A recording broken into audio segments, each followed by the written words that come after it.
Vamos começar? E para a gente começar,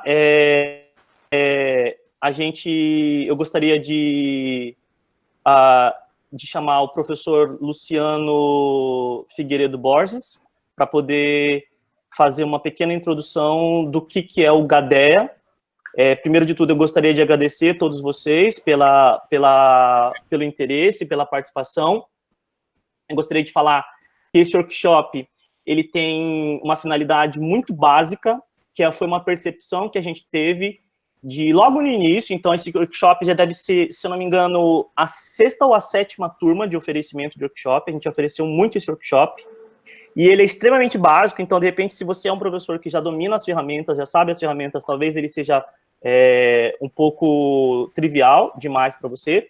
Mas a ideia desse workshop foi justamente perceber que muitos professores estavam com problemas muito basais e simples de conectar e de utilizar as ferramentas que hoje elas são cruciais para a gente fazer as nossas práticas pedagógicas. Então, pensando nesses professores lá no início, a primeira vez que foi oferecido esse workshop foi no dia 18 de março, que foi quando a gente começou a trabalhar, assim que surgiu o fechamento das atividades, a gente já pensou, já organizou o workshop. Então, a gente já está há 2 meses oferecendo workshop, talvez agora as pessoas já até tenham um pouco mais de noção das ferramentas, mas a gente se preocupou em dar instruções básicas sobre o funcionamento dessas ferramentas. Então, cada professor, de alguma forma, trabalha um pouco com aquilo que vai falar já, e a gente vai tentar, na medida do possível, sanar as dúvidas das pessoas. Então, como vai funcionar para finalidades de organização? Então, a gente vai pedir para que vocês escrevam no chat. Todos os professores que estão aqui participando, eles têm o acesso a todos os 2 chats, tanto no Zoom quanto no Meet. E por conta da gente estar com 2 públicos distintos operando em 2 sistemas diferentes, é importante que sejam feitas as perguntas no chat, porque o moderador ele vai acabar falando as perguntas para que os 2 públicos possam ter acesso às dúvidas dos 2 locais, tá bom? Então, deixem escrito no chat, porque no chat o moderador, ou seja, os nossos professores vão estar todos preocupados em fazer isso, tudo bem? Então, o professor Luciano vai só dar um recado para a gente sobre esse grupo que a gente tem no campus de Diadema, que é o GADEA, que logo no começo da pandemia a gente já começou a agilizar para poder dar suporte aos docentes. Só gostaria de lembrar, quem entrou agora, por favor, deixa o som, o microfone desligado e o vídeo também, por favor. Obrigado. Tudo bem? Tá todo mundo me ouvindo? Acho que tá tudo bem, né? Só me dá um retorno aí. Você tem que ligar, você ligou também no Zoom? Sim, tá ligado no Zoom também. Deixa eu só confirmar aqui. Pessoal, agora tá ligando no Zoom, Luciano. Tá, né? Agora tá. Eu tinha desligado. Pode ir. Né? Perfeito. Maravilha. Bom, então, em primeiro lugar, boa tarde a todos e muito obrigado. E a minha participação hoje vai ser muito breve nesse módulo, né? Porque nesse módulo ferramentas que a gente carinhosamente batizou. E eu só gostaria, para quem não conhece ainda, né, o nosso trabalho, o que a gente vem fazendo, só dar assim rapidamente o nosso histórico, né? Então, o GADEA, que é um grupo de apoio à docência, ensino e aprendizagem, ele surgiu no final de 2017, de uma conversa entre eu, o Camilo, o professor Camilo e o professor Júlio, nós 3 do campus de Diadema, porque a gente começou a perceber a necessidade de compartilhar metodologias e experiências dentro da sala de aula. Então, e a gente queria um grupo que falasse a língua da gente, né? Em nenhum momento ignorando todo o conhecimento pedagógico, teórico que existe por trás de tudo, mas a gente queria falar uma linguagem simples e que fosse compreensível para todos. Então, eu acho que esse foi o grande sucesso do nosso grupo e nós já estamos entrando, então, no nosso 3º ano. No início desse ano, por conta de toda essa situação que se instalou, a gente, então, pensou de imediato, a primeira coisa a se fazer é aprender a mexer com a ferramenta, né? Então, nesse primeiro módulo, a gente pensou nisso e a gente fará outros módulos agora daqui para frente, que com certeza vão aprofundar um pouco mais, vamos discutir metodologias, avaliações, então sejam bem-vindos, aproveitem aí ao máximo e com certeza continuaremos a nos encontrar aí nos próximos encontros. Tá? Então, muito obrigado e boa aula aí para todos. Um abraço. Legal, obrigado, professor Luciano. Então, a gente tem um grupo, para quem tem Facebook, a gente tem um grupo no Facebook onde a gente está colocando dicas constantes sobre informação. Então, é um grupo do Gadea, e esse grupo do Gadea tá nos ajudando a fazer essa divulgação de material pelas duas vias. Então, e também não se preocupe, então, para sanar a dúvida de vocês, aqui a gente vai criar com o professor Marcelo um Google Classroom para ensinar vocês como vocês podem utilizar o Google Classroom. Então, não se preocupem que vai ser muito comum essa pergunta aparecer, vai estar disponível essas apresentações? Sim, vão estar todas disponíveis nessa sala do Google Classroom que a gente vai criar na oficina do professor Marcelo. Então, não se preocupe. Depois a minha amiga faltou, não conseguiu vir, depois ela consegue participar? Consegue. Então, a gente vai ensinar tudo isso bonitinho para vocês. E o professor Marcelo ele é responsável pelo Google Classroom, e aí ele vai ensinar tudo para vocês. Então, não ficam com esse pânico do material estar disponível, não. Então, vamos começar, sem muito mais delongas.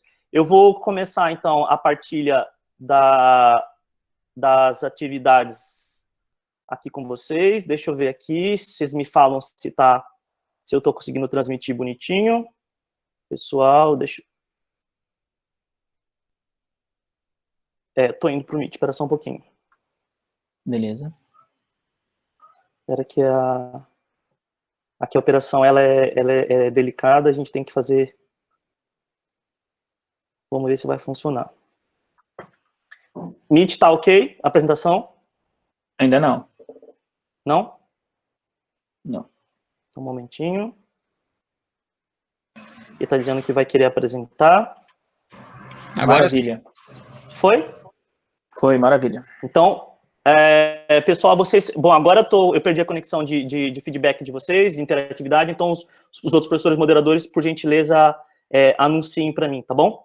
Para eu poder saber o que está acontecendo, ok? Tudo bem aí? Podemos ir? Fica pelo menos alguém para me ajudar para ir conversando, Marcelo. Tudo bem. Ótimo, fechou. Então, pessoal, é o seguinte... Qual que é a nossa conversa de hoje? Então, a gente vai fazer um pequeno panorama do que a gente está vivendo e depois nós vamos apresentar todas as ferramentas. Então, dentro dessa história, a gente está numa condição hoje que é o ensino remoto emergencial, e a ideia disso aqui é a gente dar noções e soluções práticas para esse ensino remoto emergencial. Muito bem, quando eu penso em ensino remoto emergencial, eu tenho que entender da onde está vendo isso, e eu tenho que entender qual é esse movimento que está rebatendo.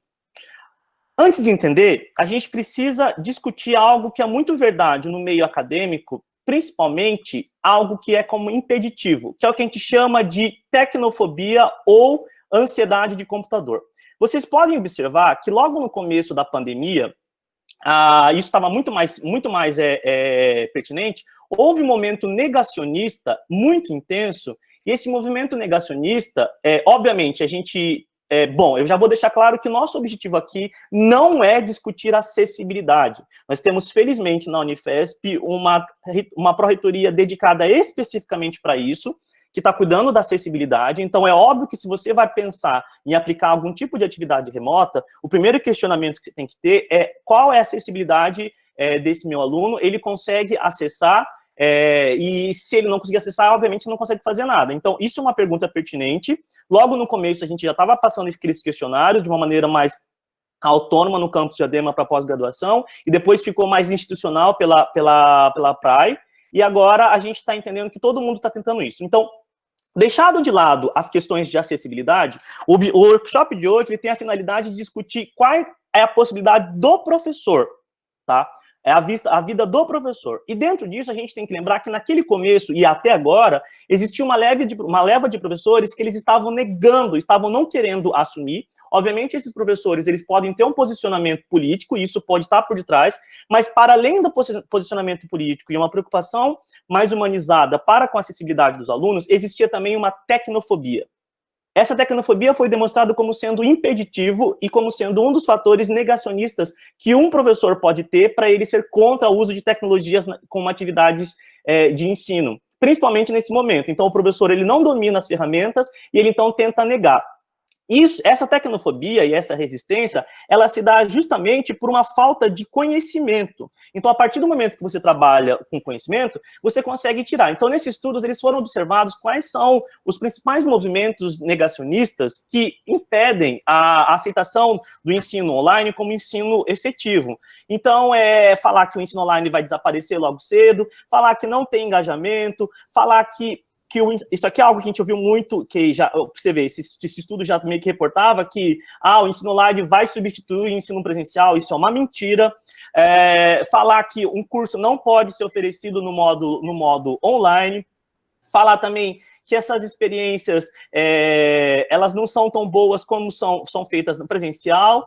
E aqui já é difícil também. E também as pessoas que falam que o ensino presencial não é para ele. Mas a parte mais boa para a gente lidar com essa tecnofobia e com a ansiedade do computador é justamente que há soluções. E a principal das soluções encontradas é gerar esse grupo de participação, grupos pequenos, fazendo com que os professores, eles ajam na forma de forças-tarefas.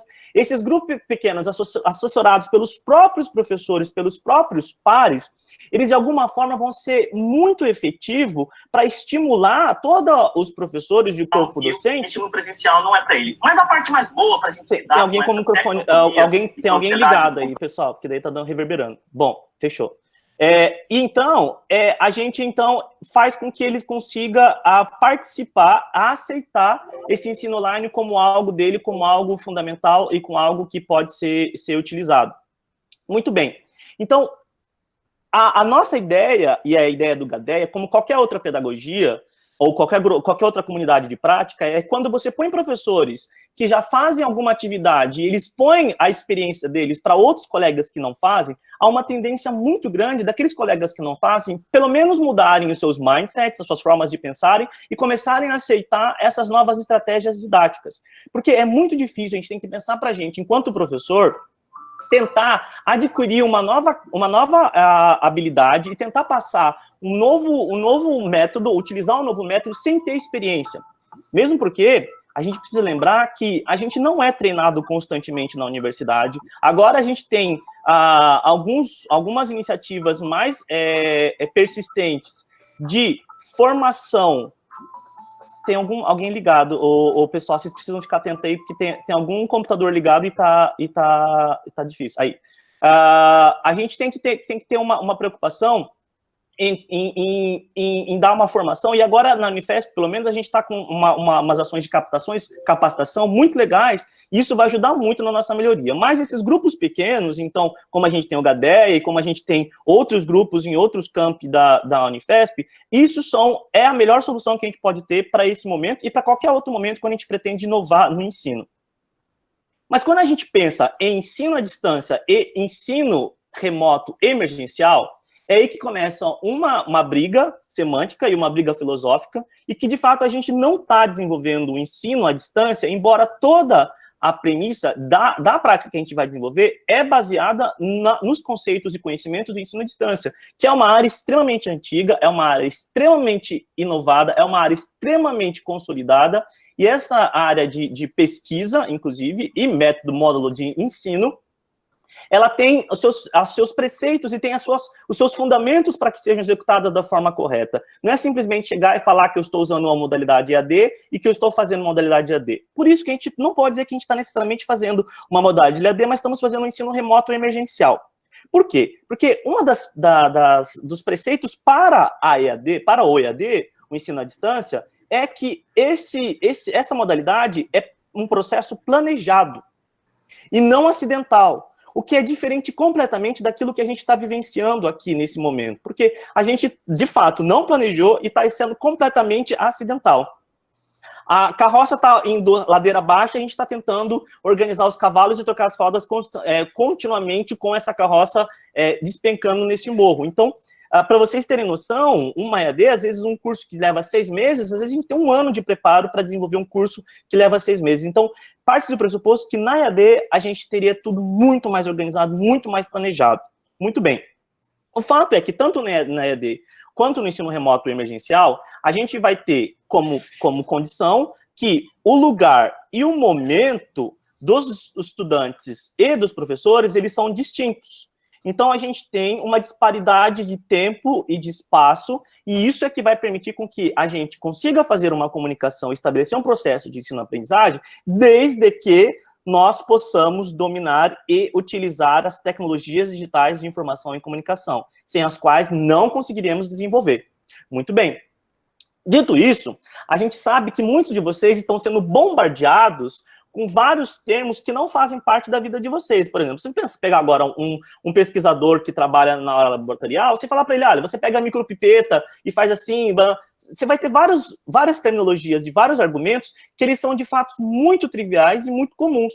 Mas agora pensa a gente, enquanto professor de ensino superior, que não tivemos uma organização de formação adequada no nosso programa de pós-graduação, muitas vezes não foram adequadas para a aula tradicional, para a aula convencional presencial. Agora a gente está sendo bombardeado com terminologias que não faz parte do nosso dia a dia, do nosso vocabulário de conhecimento. Por exemplo, o termo síncrono. Então a gente vai entender que dentro dos formatos de EAD, a gente vai utilizar esse formato que é do tipo síncrono, que é o síncronos, ou o formato assíncrono, que é o assíncronos, ou o formato híbrida, que é também conhecido como hybrid. Não confunda com blended learning, porque o blended learning é outra coisa. O blended learning é quando você utiliza a metodologia presencial e a metodologia no ambiente digital, mas aqui é híbrido, porque a híbrido significa que vai misturar tanto atividades assíncronas como atividades síncronas. Bom, quando a gente pensa em atividades síncronas, meu povo, o que a gente tem que entender é o que a gente está fazendo agora nesse momento.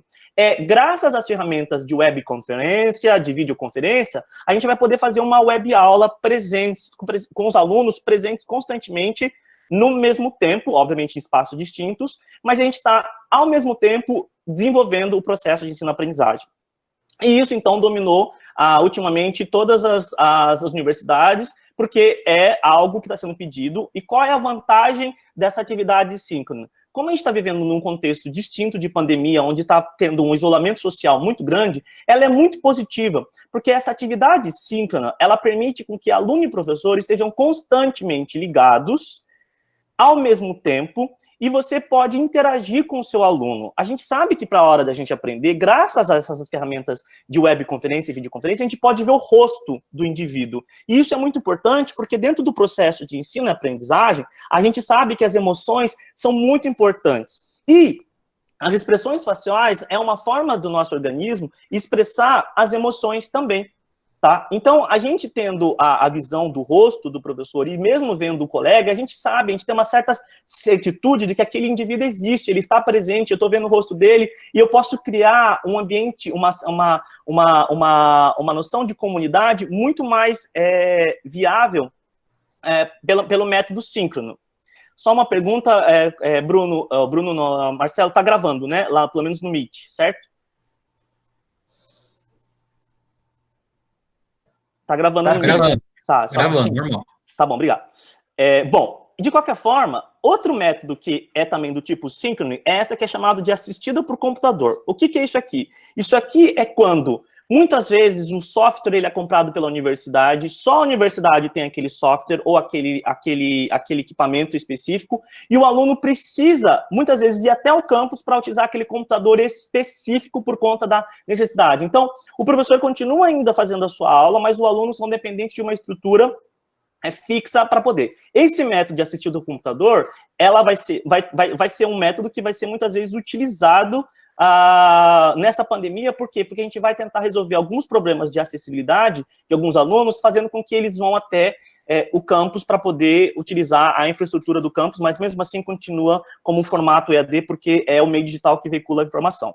Agora, um outro método que a gente tem, e esse método também é muito importante, é um método assíncrono, é o formato assíncrono. Nesse formato assíncrono, a gente tem que lembrar que, obviamente, o espaço é distinto, mas o momento também é distinto. Então, esse método, ele gera muito mais flexibilidade, e a gente tem que lembrar que agora nós estamos vivendo um momento que é pedido que haja flexibilidade no processo de ensino-aprendizagem, porque muitos alunos estão com problemas de comunicação, de conexão. Então, você fazer um método assíncrono, isso pode ajudar de alguma forma. O grande exemplo disso são esses famosos cursos abertos que a gente tem, os Massive Open Online Courses. Dentro dessa modalidade de cursos abertos, várias pessoas, provavelmente aqui no grupo, já fizeram esses cursos abertos. Então, a gente tem que entender uma coisa. Esse método assíncrono, ele é muito importante que haja uma conexão constante, e a comunicação precisa ser muito priorizada nesse método. Porque se tem algo que não é legal no método assíncrono, é quando você gera a percepção no aluno de que ele está interagindo apenas com uma máquina. Então, essa interação homem-computador, gerada no método assíncrono, pode fazer com que haja uma certa impessoalidade no processo de ensino-aprendizagem. Isso não é positivo. Então, não é legal para o aluno achar que ele está só interagindo com o robozinho que está do outro lado. E, aliás, interagir com o robô não é nada efetivo para a educação, porque acaba a confiança que é necessária e precisa ser estabelecido entre professor e aluno, ou entre professor e a sua comunidade de aprendizes. Então, a gente tem que tomar cuidado com essa assíncrono para garantir que alguns elementos sejam eficazes, como, por exemplo, a comunicação. Além disso, nesse método assíncrono, a gente não pode esquecer que um dos fatores são os deadlines. Então, a gente vai ter muita atividade com deadline, e nessas atividades com deadlines, você tem que conhecer um pouco a sua turma para saber se ela vai ser disciplinada o suficiente para cumprir com esses deadlines. Embora a gente tenha que colocar agora, nesse período da pandemia, deadlines mais flexíveis. Mas algo mais importante para o método assíncrono é que esse aluno vai se engajar a partir desses deadlines. Então, o professor vai colocar algumas tarefas para serem realizadas e ele tem que executar até aquela data. Logo, você pode julgar se os seus alunos terão maturidade suficiente para cumprir com os deadlines que são necessidades do método assíncrono. O fato é que quando eu penso nesse formato de EAD, a gente precisa saber quais são os recursos tecnológicos, e isso é algo que é de extrema importância e talvez seja o que está pegando na nossa cabeça como eu irei fazer. Então, você vai precisar conhecer 3 tipos de recursos tecnológicos e, de alguma forma, dominar um pouco para poder viabilizar o seu processo de ensino remoto. 1, você precisa conhecer as plataformas de videoconferência ou webconferência. 2, você precisa saber adotar uma plataforma de suporte, que também pode ser chamada de um ambiente virtual de aprendizagem para você. E 3, você precisa incrementar a sua prática didática, a sua prática docente, através de recursos que vão aumentar a interatividade com o seu aluno. Muito bem. Plataformas para webconferência. Nessa plataforma para webconferência, a gente tem várias. E não é de agora que a gente tem. A gente tem, por exemplo, algumas que são extremamente clássicas para o meio educacional, como o Adobe Connect, o Webex Cisco, o Big Blue Button. Então, todos esses, eles já existiam e eles eram bastante conhecidos. Mas agora, com a necessidade do ensino remoto e distanciamento social, 3 plataformas sofreram um boom agora de uso. Uma é o Zoom, que a gente vai ensinar hoje a utilização desse Zoom, como é que ele faz. Ele tem umas limitações, a gente vai explicar quais são as limitações desse Zoom, como, por exemplo, o número de acessos, o tempo de acesso. E você também tem o Google Meet, que a gente também vai falar do Google Meet hoje, que ela é uma plataforma extremamente utilizada, ela é mais flexível, ela é mais aberta, e ela tem uma acessibilidade muito maior do ponto de vista de aquisição de pacote ou não. E outra ferramenta muito utilizada ultimamente é o Microsoft Teams. Para quem é da Unifesp, a gente tem o pacote Office 365, então a gente tem o direito a usar. Essa de todas essa é que dá mais segurança para você. Ela funciona muito bem, mas é necessário que haja um cadastro do seu grupo prévio. Então, todos os professores, eles precisam estar conectados, os alunos têm que estar conectados e com os outros para poderem vincular essa reunião. Então, isso é um pouco impeditivo para vocês fazerem atividades mais dinâmicas e rápidas, tais como essas que a gente está fazendo agora. Muito bem. Uma vez definido e você escolhido qual é a sua plataforma de videoconferência, caso você opte por fazer um formato síncrono, agora é importante você decidir onde eu vou disponibilizar o meu material e qual vai ser a plataforma mais estável do ponto de vista de comunicação e conexão para os meus alunos. Então, a gente vai ter aqui 3 que são muito utilizadas, que é o Canvas, o D2L e o Blackboard, mas não são tão comuns no Brasil. No Brasil, a gente tem, como plataforma mais utilizada, a gente tem o Moodle, que é ótimo, mas agora a gente tem um boom de utilização, e felizmente na Unifesp e nas outras universidades e em outros colégios, a gente está utilizando muito o Google Classroom. E por conta da pandemia, a Google está liberando para setores educacionais o pacote do G Suite, que oferece muitas oportunidades para uso dentro do Google Classroom. Então, às vezes você pergunta, mas por que eu vou usar o Moodle ou por que eu vou usar o Google Classroom? Qual que é a diferença entre um e outro? Os dois são ótimos, você pode optar por usar os dois, não há problema nenhum. Porém, existem algumas questões associadas à usabilidade da geração que fazem com que o Google Classroom acabe sendo mais dinâmico e ele é mais smartphone friendly. Então, ele é muito mais viáveis para aqueles alunos que querem utilizar smartphone. Lembrando que, de acordo com os nossos dados, a gente tem uma parcela muito grande de alunos que vão utilizar e vão fazer o seu processo de ensino-aprendizagem utilizando apenas smartphone ou tablet. Então, o Google Classroom ele acaba sendo muito mais intuitivo. Porém, o Moodle ele acaba gerando muito mais relatórios e métodos e meios de controle do processo de ensino-aprendizagem comparados com o Google Classroom. Os dois são ótimos, os dois são funcionais. Como o Moodle já é da nossa utilização, a gente já domina o Moodle, a gente vai focar hoje no Google Classroom para ensinar como a gente pode melhorar essa aprendizagem. Mas, só de plataforma de suporte, plataforma de webconferência, não se faz uma metodologia de aprendizagem ativa e mais promotora de engajamento dos alunos. Lembrando que, por mais que você tenha uma plataforma de webconferência que você esteja utilizando, é importante que você tenha, sim, essa plataforma de suporte. Por exemplo, quando eu estou dando aula, eu tenho uma plataforma de suporte que é o Google Classroom, mas eu também uso uma outra plataforma de suporte que é o Slack, né? É mais para o trabalho do meu grupo de laboratório. Então, eu estou lá na minha videoconferência e, como vocês podem ver, a gente tem muito mais problemas de estabilidade de conexão nessa plataforma de videoconferência. Então, eu falo para os meus alunos, olha, pessoal, nesse fórum aqui, a gente eu vou chamar ele fórum de troubleshooting, e se tiver algum problema, a gente vai lá para aquela plataforma e eu vou comunicar com você. Por quê? Significa que essa plataforma de suporte ela é mais estável a comunicação. Se você tiver algum problema aqui, no momento da sua apresentação, você corre para lá e já fala, olha, aconteceu isso, eu perdi a minha comunicação. Se tem uma coisa que vai ser desesperador, é deixar o seu aluno sem saber o que está acontecendo, sem saber qual a conexão, isso vai ser péssimo na vida dele. Geralmente, as plataformas de suporte são mais estáveis, é mais fácil de você ter uma conexão com o aluno e ele consegue saber o que está acontecendo. Então, você consegue manter uma comunicação efetiva com essas plataformas de suporte. Porém, agora é a hora de você interagir. Para você interagir, você precisa fazer com que esse aluno participe da sua aula. Se na aula presencial já era mais difícil de você engajar os seus alunos no processo de ensino-aprendizagem, e, portanto, não tendo engajamento, há uma tendência de que esse processo seja um tanto quanto ineficaz, agora, no meio virtual, isso aumenta muito. Vocês podem ver que vão ter muitas pessoas que vão entrar na sua sala, não vão falar um piu, não vão falar um ai. Será que essas pessoas vão estar, de alguma forma, participando, interagindo? Ainda mais com a possibilidade de você fechar a câmera, fechar o microfone, você não sabe nem se o indivíduo está lá. Então, você precisa aumentar a interatividade no seu processo de ensino-aprendizagem. Então, existem algumas plataformas que são extremamente interessantes. A gente tem uma Mentimeter, que ela permite você fazer questionamentos e perguntas em tempo real, e os alunos podem participar. Você pode gerar várias formas de apresentação de resultados. Outra plataforma que eu uso muito é o Socrative. Aliás, a que eu mais uso é o Socrative, porque é uma plataforma que você pode utilizar para quiz, e se uma das perguntas que está sendo gerada agora é como eu vou fazer uma avaliação, e o quiz é uma possibilidade de você utilizar como ferramenta avaliativa. Então, o Socrative, ele é extremamente eficaz para isso, porque eu posso ter um banco de quiz, eu posso colocar a pergunta que eu quiser, os alunos respondem, eles podem ter feedback imediatamente, e eu tenho um relatório, e eu posso saber quem acertou, quem não acertou, e posso ter um feedback para o aluno para falar qual a resposta correta.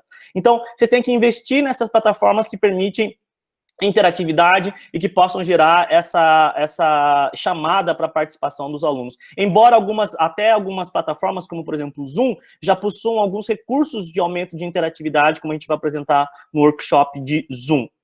Porém, outro problema grave na vida do professor, sobretudo aqueles professores de exatas e professores, sei lá, da química, que precisam colocar aquelas equações cabulosas, extremamente fundamentais para ensino-aprendizagem, muitos deles acabam falando, não consigo fazer online porque eu não tenho lousa, eu preciso de lousa. Isso não é uma verdade.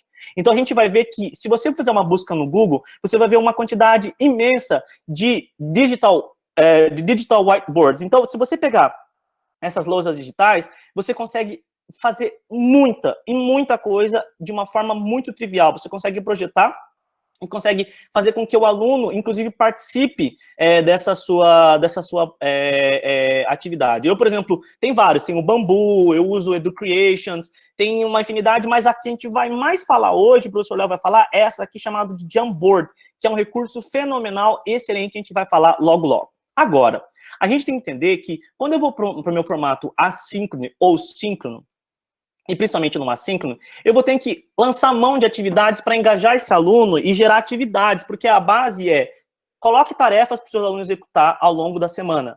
Então, a gente não tem tempo agora, e mesmo porque a gente não tem grupo de suporte disponível para dar acesso a todos os professores. Ideal seria se a gente tivesse para cada professor alguém da TI para poder ajudar nisso aí, mas a gente não tem.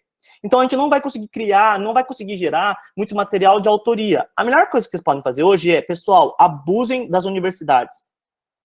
Vão nos sites das universidades, troquem figurinhas, por isso que aquela plataforma do Google Classroom pode ser muito importante. Eu sei que o grupo de São José já criou um grupo super efetivo para troca de recursos didáticos lá. Então, às vezes você dá uma aula, a pessoa dá aula de engenharia de não sei o que lá. Aí já tem um professor de engenharia de não sei o que lá, de algum outro campus, e ele já sabe de um site, ele já sabe de uma ferramenta, ele já sabe de uma aula prática que foi efetiva. Cara, vai atrás disso. Não fica perdendo muito seu tempo querendo fazer você, porque isso pode ser um pouco desgastante para agora. Você tem que correr com o seu processo. Então, por exemplo, como é da minha área, eu sei de um monte de ferramentas e eu posso falar com maior propriedade de que sim, é possível você fazer um curso com muita qualidade na área de anatomia, histologia e fisiologia. É possível, sim. A gente tem um monte de recurso, de um monte de universidade, onde a gente consegue explorar esses recursos. A gente tem desde realidade aumentada, a gente tem um monte de vídeo, a gente tem um monte de atividades, de tutoriais que a gente pode explorar. A gente tem experimentação, eu consigo... Outra coisa que está batendo agora na discussão é, e as minhas aulas práticas? A gente consegue fazer um monte de aula prática utilizando recursos digitais, inclusive explorando o smartphone, que é a área que eu trabalho, como eu posso desenvolver aulas práticas utilizando os smartphones. Então, é sim possível. O fato é que essa situação está mexendo com muita estrutura de professores. Por quê? Porque quando você pensa em fazer uma EAD, você quer ter qualidade. Para você ter essa qualidade, você precisa compreender o que é necessário para atingir esse nível de excelência de qualidade. Primeiro de tudo, que os seus objetivos educacionais precisam ser pensados ou repensados, tá? O conteúdo da sua apresentação tem que ser pensado ou repensado. E as suas atividades de aprendizagem precisam ser pensadas ou repensadas. O que é isso? Significa que você agora tem que adaptar aquilo que você usava na sua aula presencial para uma aula virtual. Não necessariamente tudo aquilo que você utilizava na sua aula presencial, você vai conseguir reproduzir identicamente na sua aula virtual. Talvez isso não seja uma verdade, é muito provável que isso não seja muito verdade. Então, é hora de você fazer umas redefinições e algumas quebras de paradigma sobre aquilo que você pensava enquanto ensino. Pois bem, para garantir essa qualidade, é importante que haja interação, e essa é a palavra-chave neste momento. Você precisa garantir que a comunicação com o seu aluno e a interatividade esteja em intensa quantidade ao longo do processo de ensino-aprendizagem. Então, todas as ferramentas que você pode utilizar para aumentar a interação, é preciso que você lance mão desses recursos. Outro questionamento que a gente vai aparecer, conforme vocês vão desenvolvendo as suas práticas, é, e agora? Como que é a avaliação nesse ambiente? Ou como que eu posso verificar se aquilo que eu estou fazendo está sendo fundamental? Muito bem. A avaliação, a gente entende que você pode fazer desde uma avaliação clássica até uma avaliação adaptada e mais adequada ao ambiente virtual. Dentro dessa avaliação mais adaptada e adequada a esse período que a gente está vivendo, a gente pode falar que é a avaliação baseada em projeto.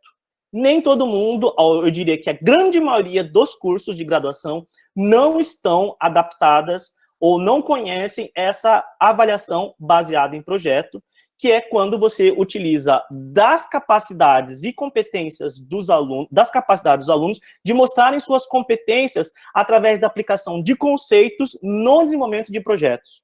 Para isso, o professor vai ter que elaborar rubricas de avaliação, e ele vai utilizar um outro meio de enxergar se o aluno atingiu os objetivos educacionais, que não por uma prova clássica.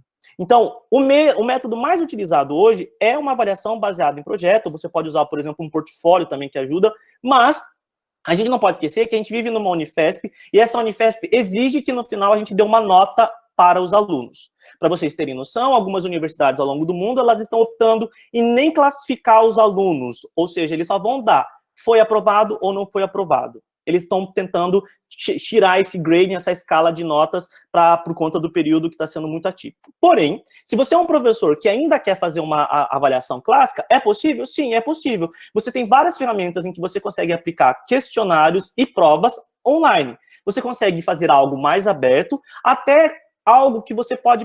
mas o aluno vai fazer um copy-paste lá do Google, então ele responde a minha pergunta, ou então ele troca as informações e responde a minha pergunta. Isso é verdade, mas a gente também tem recurso hoje.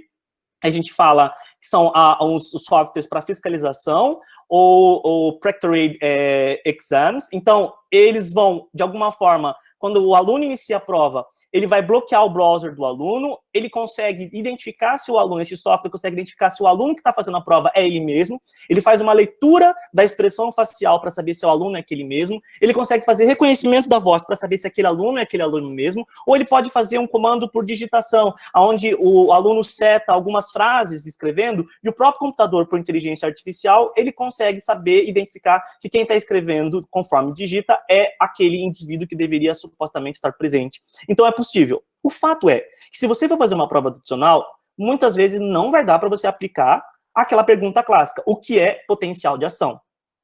Isso daí ele vai lá no Google, encontra a resposta e coloca. Você pode fazer múltipla escolha? Consegue fazer múltipla escolha.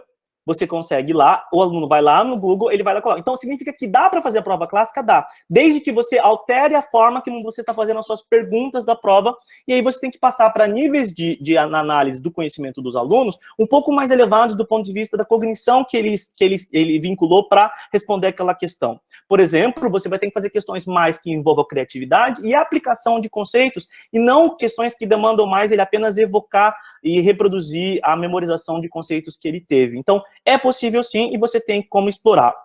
A gente já está pensando, inclusive, em elaborar um workshop que vai focar nessas questões de avaliação e como os professores podem fazer uma avaliação. O fato é, para você desenvolver isso, você precisa dominar as ferramentas e os meios para gerar essa atividade de forma muito mais eficaz. Só que para você fazer isso, é importante que você tenha o suporte da faculdade, fazendo alguns treinamentos, como, por exemplo, esse que a gente está fazendo, é um treinamento para ferramenta. O ideal seria que a gente tivesse, infelizmente, a gente tem na Unifesp uma equipe um pouco esgotada do ponto de vista do número, que acaba sobrecarregando todo mundo que poderia nos dar ajuda, como, por exemplo, a Universidade Aberta do Brasil, que já tem toda a experiência e toda a excelência de desenvolvimento de aulas no ambiente virtual, mas a universidade deveria dar suporte todo para o professor, que esse suporte vai desde a sua estrutura até a sua formação, estrutura operacional. Aqui eu tenho um exemplo de um professor fazendo uma EAD, nesse paper onde eles demonstraram das necessidades para atingir um nível de qualidade padrão ouro, padrão internacional. Então, percebam a Ferrari que esse professor está utilizando. Então, ele tem aqui mais ou menos 4 monitores para monitorar tudo que está acontecendo no seu... Esse aqui ele está fazendo uma aula assíncrona, tá? Então, ele consegue ver a lista dos alunos, ele está conseguindo ver o chat, ele está na sua plataforma de suporte, ele está só na plataforma de webconferência, fazendo tudo ao mesmo tempo. Ele tem aqui um headset com microfone de alta potência, com uma caixa de som de alta potência,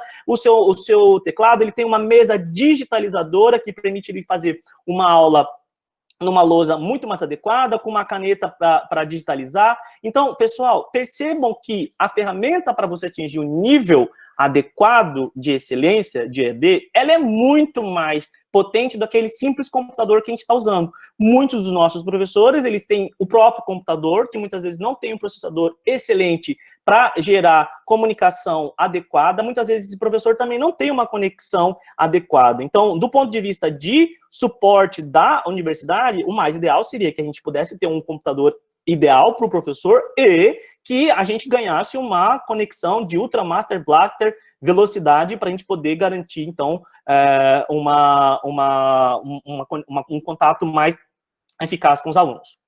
Pois bem, Mesmo guardado todas essas características necessárias para atingir uma alta qualidade de processo de ensino-aprendizagem no ambiente virtual, é importante eu lembrar que agora, aquele professor que precisava da sala de aula ir para dentro da sala de aula, ficar no seu palco, ele perdeu a chance. E isso, inclusive, pode ser algo muito desconfortável para o professor. Porque se tem uma coisa que vai fazer o professor refletir, é quando ele for para o ambiente virtual, ele vai ter que entender que agora o aluno é necessariamente o personagem central do processo de ensino-aprendizagem. Significa que no ensino à distância, esse professor, ele tem que, a partir do momento que ele é colocado no ensino à distância, ele já começa a refletir. Será que o aluno está recebendo a informação que eu estou passando do outro lado?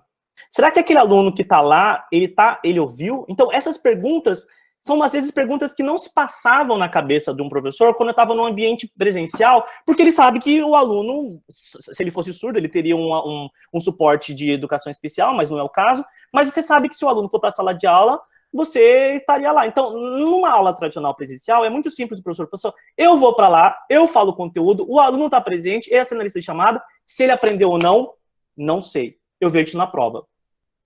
Eu acho que esse método agora, no ambiente virtual, ele acaba sendo um pouco questionável. Por quê? Porque agora o professor tem que perguntar, o aluno está recebendo a informação que eu estou passando? Ele está recebendo direitinho, ele entendeu, ele viu, esse meu slide estava claro, chegou para ele apresentou. Então, existe uma preocupação imediata com o outro. Como você não tem uma constância de comunicação aqui e agora, no presencial, agora você tem que se perguntar, quem está lá na casa está conseguindo atingir o que eu quero ensinar? É uma pergunta tão trivial que deveria passar em qualquer tipo de formato presencial ou à distância, que agora a distância vai passar e você vai ter que pensar. Porém, esse estudante que é centralidade precisa ser questionado na situação que a gente está vivendo. Então, para eu pensar no ambiente de aprendizagem, isso aqui é a base de todo o processo pedagógico para você desenvolver uma metodologia de ensino eficaz. Que é essa teoria da carga cognitiva, ou do esforço cognitivo, feita pelo professor John Sweller, em 1998, e isso daí é tão simples quanto entender que a gente não aprende se a gente não utilizar o cérebro. Só que o nosso cérebro tem uma capacidade limitada. Então, nós temos uma memória de trabalho e ela é limitada, e essa memória de trabalho ela é limitada, então eu tenho que entender como eu posso otimizar para não sobrecarregar essa memória de trabalho. Essa memória de trabalho, uma vez gerando seus processamentos,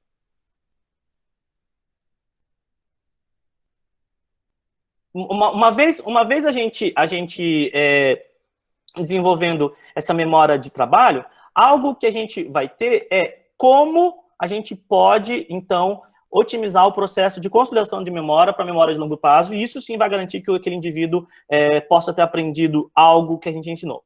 Então, essa teoria da carga cognitiva, ela tem basicamente três das sub-áreas dessa carga. Uma pode ser uma carga intrínseca. Essa carga intrínseca é aquela propriamente dita do conteúdo a ser aprendido e da forma como os alunos têm que estabelecer conexões para gerarem seus esquemas de aprendizagem. A carga genuína é aquela carga que é pertinente aos processos neuronais que motivam, desmotivam, impulsionam a aprendizagem. Por exemplo, a própria motivação, as próprias emoções, todos esses são impactantes no querer do aluno a aprender. E isso é uma carga que é a carga genuína, ou do inglês, germane. E a outra carga, que é a external, extraneous, essa carga é a carga do material didático, do processo e do método que eu escolhi para ensinar aquele conteúdo. Então, isso aqui é o que a gente tem que gerir para poder garantir a aprendizagem. A gente sabe que a aprendizagem otimizada está na mão do professor gerenciar a carga intrínseca, ou seja, a gente tem que saber como modular a quantidade do conteúdo, como apresentar esse conteúdo, a forma que eu vou selecionar esse conteúdo e como vou correlacionar esses conteúdos. Ele tem o papel de diminuir a carga externa, e agora no ambiente virtual é muito mais barreira para o professor para diminuir essa carga externa, e ele tem o papel de motivar esse aluno e aumentar o engajamento dele, aumentando a carga genuína. Então ele tem que investir de tal modo que o aluno vá aumentar essa carga de querer aprender. Então são tarefas bastante distintas, mas isso está na mão do professor.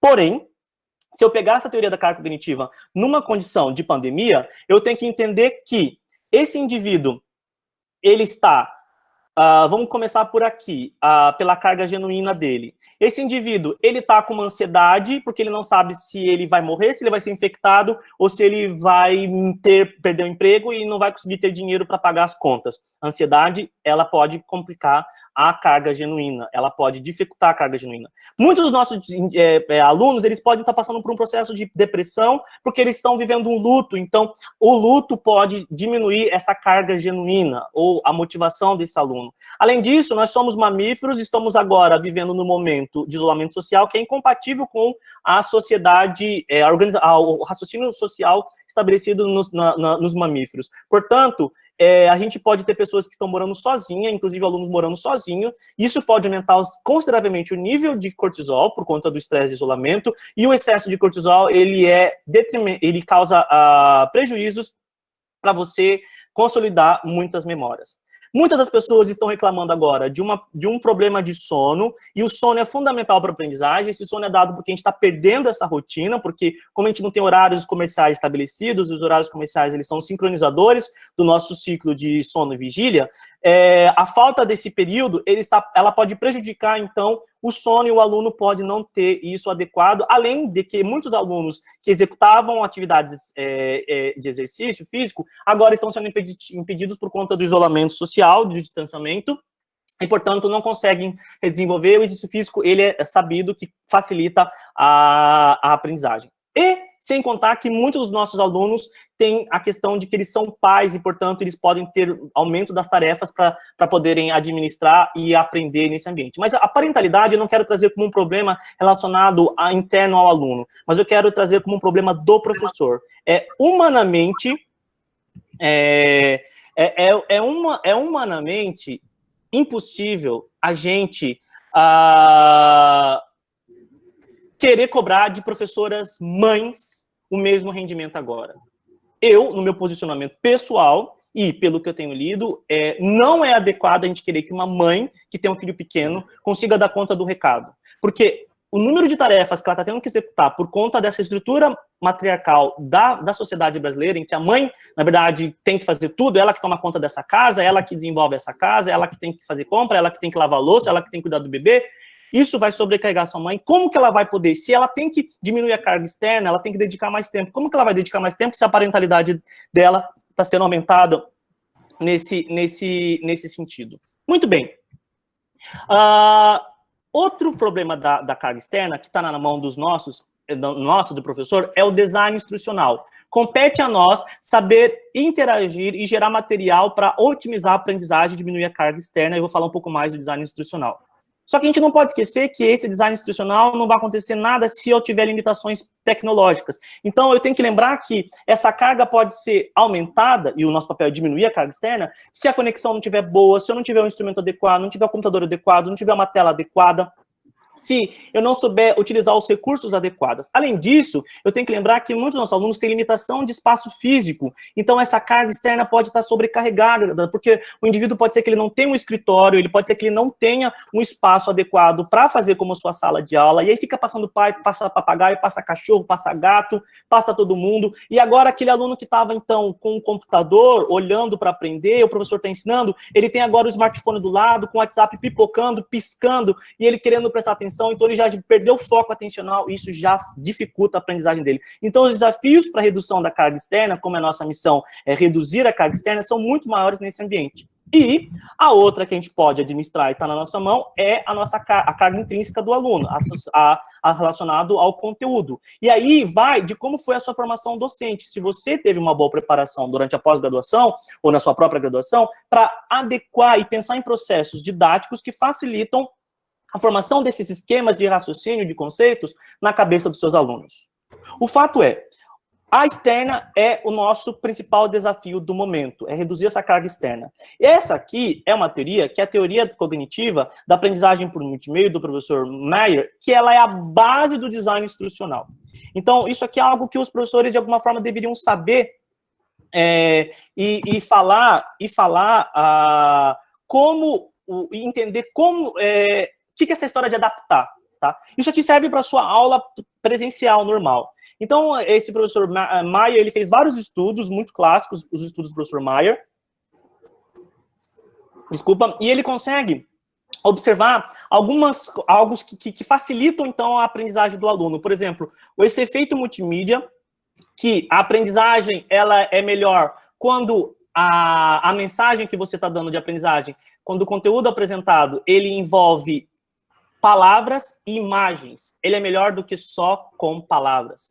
Ao mesmo tempo, a modalidade, o efeito da modalidade é melhor. Então, é muito melhor você fazer uma animação, então você trabalhar com multimodal, o visual e o auditório ao mesmo tempo. Mas não sobrecarregar, por exemplo, botar uma animação e botar um texto ao mesmo tempo grande para ele ler. Isso é algo que muitas pessoas fazem. Às vezes colocam um slide com muito texto e aí deixa aquele slide projetado e fala, e o aluno não sabe se... Por exemplo, essa apresentação que eu estou fazendo para você, se eu fosse avaliar de acordo com os preceitos da teoria de cognitiva da aprendizagem multimídia, eu não vou gostar. Mesmo porque eu estou usando inglês com português, isso já aumenta uma sobrecarga, eu estou falando super rápido, que eu tenho que dar conta do tempo. Então, a avaliação, para mim, não está muito boa aqui nesse sentido, eu diria. Mas vocês precisam conhecer.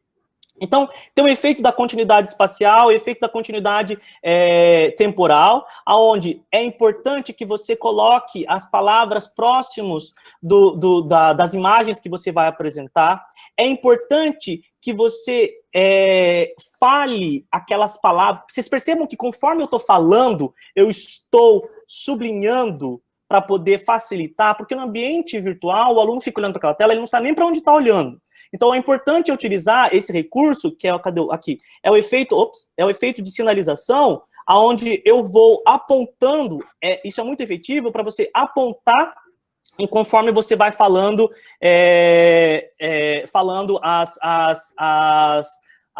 o seu conteúdo que você está ensinando. Muito bem. Aí, você não pode esquecer que você vai ter que trabalhar esse efeito da coerência, e esse efeito da coerência, a gente tem aqui uma coisa onde você vai ter que linkar, excluir palavras, imagens e sons que não são efetivos, da mesma forma da redundância. Você não precisa colocar coisas que são repetitivas, não faz sentido, isso você vai aumentar a sua carga.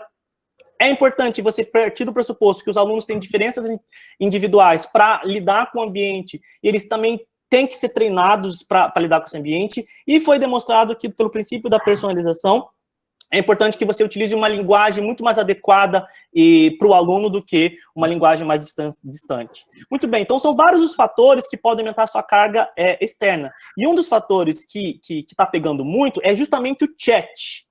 Eu não falei aqui porque a gente está numa aula de webconferência. Eu não estou vendo nada que está acontecendo, mas eu suponho que esse chat deve estar bombando e pegando fogo agora. Por quê? Porque, conforme eu estou falando, tem várias perguntas. Então, o chat está sendo apontado como um dos principais fatores que estão aumentando a sobrecarga cognitiva durante as apresentações síncronas.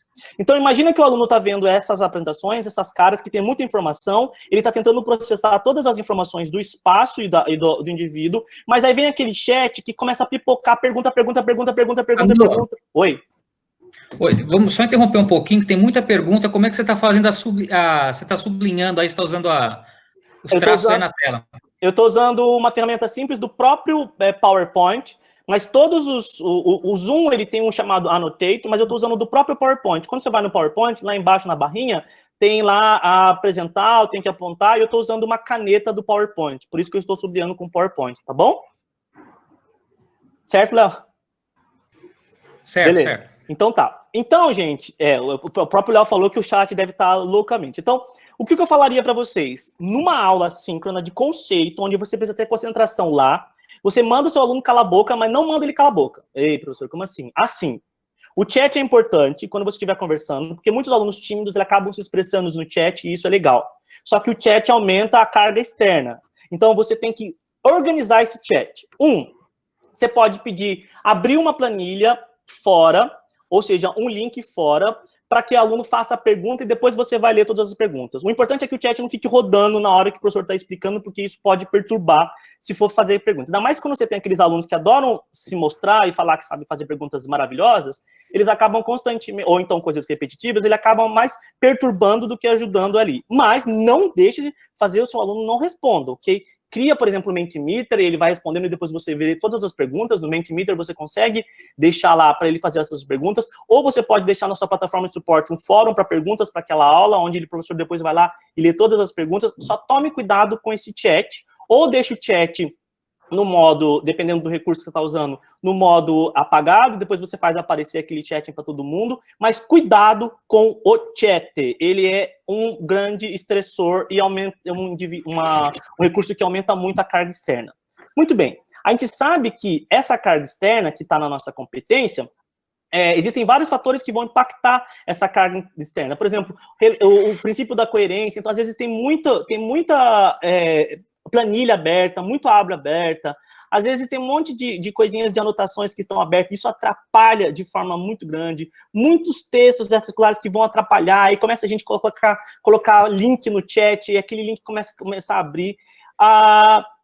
Algo que também vai atrapalhar muitas vezes é os problemas técnicos da coerência, onde tem problema na comunicação e na voz, problema de congelamento de imagem, problema de conexão, e aí você pode ter problemas também de aparece a imagem, mas não aparece voz. Tudo isso aumenta a carga externa e o nosso objetivo é diminuir carga externa, tudo bem?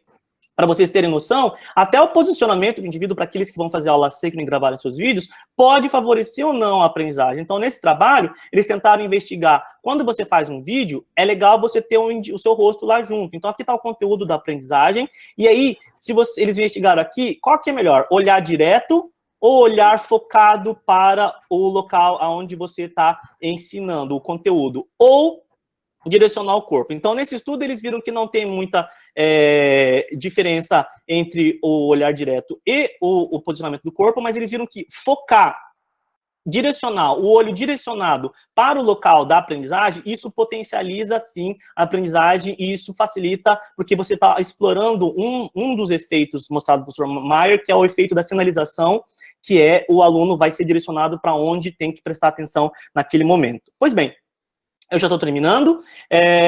O fato é que a gente pode ter, sim, um engajamento grande, é possível ter engajamento desses alunos nesse ambiente. Então, esse estudo, eles viram que aqueles alunos que tinham um baixo engajamento e baixa motivação, você conseguiu modular isso aqui não foi aumentando ao longo do curso, muito pelo contrário, teve momentos em que houve aqui uma baixa bem grande das aulas. Aqui é quem conseguiu aprender, se motivar muito e conseguiu engajar bastante. Então, inclusive, houve um leve aumento aqui, e aí aqui houve uma diminuição. Então, é possível. Então, agora, para concluir, eu só preciso fazer anotações para vocês e salientar a importância desse moderador, e esse moderador, ele é algo que ele era super necessário para a...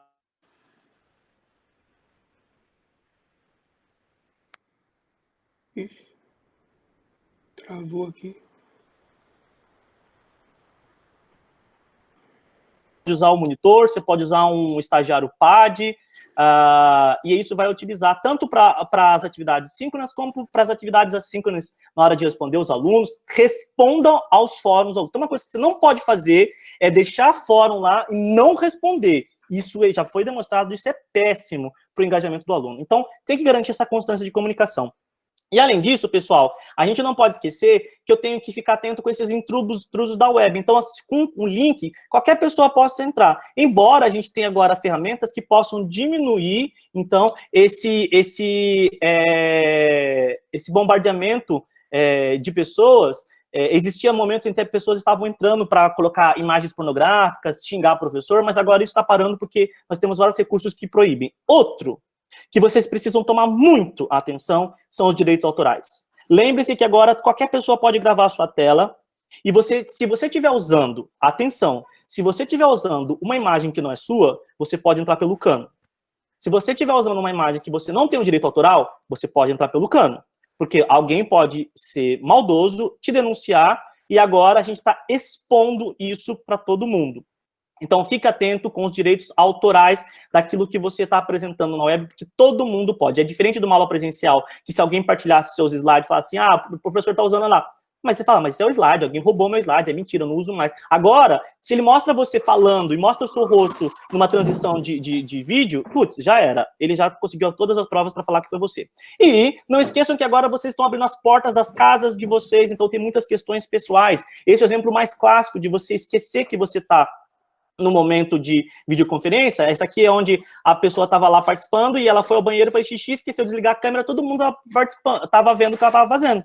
E acontece muito, então esquece o áudio ligado, aí aparece o primo falando, ei, meu macarrão não tá pronto, vai tomar um café, não sei o que lá. Aí o aluno entra na sua sala, na sua casa, e ele vai tentar ver o que você tem lá. Ah, eu quero ver o que o professor faz. Ah, ele viu que ela está, ah, tá vendo o professor? O professor tem um corote lá na estante dele, então ele bebe, depois ele vem dar uma aula para mim, sei lá, de hipotálamo, de diabetes, sei lá o quê, e fala que não é para beber, porque não é legal. Percebam que agora a gente está permitindo uma invasão do nosso espaço. Então procure um espaço seu, mais neutro possível, que elimine possibilidades de o aluno invadir o seu espaço. Pois bem, e finalmente, para a gente concluir, isso aqui não é receita, isso aqui é apenas uma sugestão de muitas pessoas que estão perdidas de como vão executar. A gente tem aqui, vamos pensar para uma disciplina de 4 horas, uma vez por semana, como você poderia executar essas atividades? Então, você pode fazer essa atividade do tipo unimodal, só no método assíncrono, isto é, 4 horas daquela semana vão ser preenchidas com atividades assíncronas, do tipo vídeo, você vai mandar texto, vai botar atividade, vai interagir no fórum. Ou você pode fazer 4 horas síncronas, já te falo, 4 horas síncronas vai te destruir, você vai sair de lá só o pó, só o bagaço se você tentar fazer, mas é possível? É possível, se você quiser fazer, você faz. O que a gente sabe é que agora a melhor coisa a ser feita, está sendo mais indicado, é você trabalhar num método mais híbrido. Então você vai considerar atividade de vídeo para assistir textos ou tarefas para fazer a síncrona e dedicar 2 horas daquela aula para fazer um método mais síncrono. Então você se preocupa com esse método 2 horas para sincronar, mas não tentar fazer as 4 horas. Então, mesmo porque a gente está vendo um momento onde a gente precisa ter flexibilidade. É a palavra do momento. Sejam flexíveis, tá? E a gente tem aqui uma abordagem que pode ser um tanto quanto efetiva, porque ela acaba gerando interatividade. Que é você bota um texto, um vídeo, e aí você bota uma atividade, um quiz. Bota outro texto e vídeo, bota outra atividade e quiz para os alunos relacionados. E aí você vai mais ou menos para 1 hora e meia de web aula, que é o encontro síncrono pela semana, que talvez isso seja. Lembrando que, se você tiver atividades do tipo assíncrono, a conexão do aluno pode ser mais estável, ele pode ter mais acesso a isso, do que quando você tem um momento de conexão síncrona, que às vezes não é tão estável, o aluno pode ser que não participe da maneira adequada, mesmo porque você pode gravar e deixar para o aluno assistir depois. Pessoal, eu falei super rápido, porque eu tinha que fazer a introdução das bases do ensino remoto emergencial. Eu vou parar agora aqui a apresentação